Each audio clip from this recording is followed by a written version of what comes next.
Hello সবাই, আজকে আমি পড়ছি গুয়াহাটি একটা সুন্দর জায়গা দেখাইতাম তোমরার লগে।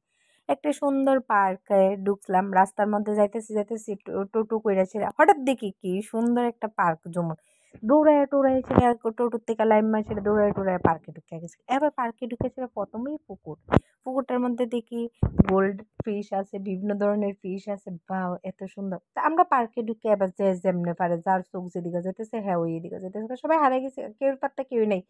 সবাই যার যার ভাবে ছবি তুলতেছে, যার যার ভাবে ডান্স করতেছে, কিন্তু আমি আর কি তা করুম, আমি তো কোনো কিছুরই নেশা নাই। তারপরে আমি ভাবি থাক, আমি নিজেও দেখি, তোমরাও দেখার সুযোগ কইরা দিই, যারা দেখছো না তারা। এত সুন্দর পার্ক রে, কারণ এখানে তো আর সবাই আইছে না, বা আমি যে জায়গা দেখছি সবাই দেখছে না, সবাই যে জায়গা দেখছে আমি দেখছি না, তার লেগে আমরা এখানে দৌড়ায় টোড়ায় সেরা পুকুরের পার্কের লাস্ট মাথায় আইতেছি, আয়া সেরা দেখতেছি পার্কের লাস্ট মাথার মধ্যে ব্রহ্মপুত্রা দেখতে ছেড়ে তো আমি এতটা খুশি হয়ে গেলাম, বাও ব্রহ্মপুত্রা দেখতে ছেড়ে এখানে আবার মানুষের জাহাজ চলতেছে, বোট চলতেছে, কত খুশি লাগতেছে। যদিও আমার এদিকে একটা বাড়ি থাকতো তাহলে তো আমি এখানে ঘর কইরা থাকতাম, ঘুম থেকে উঠতেই